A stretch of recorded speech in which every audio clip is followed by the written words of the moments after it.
भारत में वैश्विक महामारी कोरोना वायरस का आतंक अब धीरे धीरे कम हो रहा है। ऐसे में संक्रमण की रफ्तार कम होने से लोगों को थोड़ी राहत मिली है।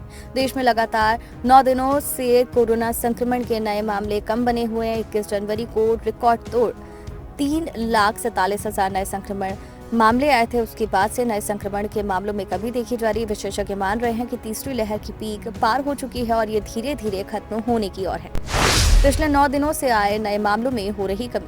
हालांकि केंद्रीय स्वास्थ्य मंत्रालय ने कहा कि वायरस का संक्रमण काल कुल 14 दिनों का होता है, इसलिए अगले 5 दिन के आंकड़े और देखे जाएंगे। इसके बाद अंतिम नतीजा निकाला जाएगा। स्वास्थ्य मंत्रालय के अनुसार रविवार को कोरोना के 2,34,000 नए मामले दर्ज किए गए थे और पिछले 9 दिनों में ये सबसे कमी का रुझान बना हुआ है। 21 जनवरी को सबसे ज्यादा मामले दर्ज किए गए थे। केंद्रीय स्वास्थ्य सचिव राजेश भूषण ने कहा कि 21 जनवरी को सबसे ज्यादा संक्रमण दर्ज किया गया था। उस तिथि से हमें अगले 14 दिनों तक के आंकड़ों को देखना होगा, क्योंकि वायरस का संक्रमण काल 14 दिनों का है। इस प्रकार अगले 5 दिनों के संक्रमण के आंकड़े ये तय करेंगे कि तीसरी लहर की पीक पार हो चुकी है और फिर अभी आना बाकी है। तीसरी लहर का पीक पार।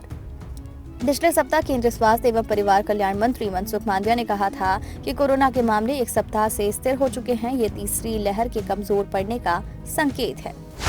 संक्रमण दर में भी कमी आ रही है। वर्धमान महावीर मेडिकल कॉलेज के कम्युनिटी विभाग के निदेशक प्रोफेसर जुगल किशोर ने कहा, आंकड़ों के रुझान से स्पष्ट है कि कोरोना की तीसरी लहर की पीक पार हो चुकी है। आने वाले दिनों में संक्रमण में और कमी दिखेगी। इस बीच लगातार एक और अच्छी स्थिति ये बनी है कि स्वस्थ होने वाले मरीजों की संख्या रोज बढ़ रही है। सक्रिय मरीज तेजी से घट रहे हैं। सक्रिय मरीज जो 22.5 लाख तक पहुंच गए थे, अब रविवार को घटकर 18,84,937 रह गए हैं। संक्रमण दर में भी कमी आ रही है। कोरोना वैक्सीनेशन से जुड़ी जानकारी से अपडेट रहने के लिए हमारे चैनल को सब्सक्राइब कर लीजिए।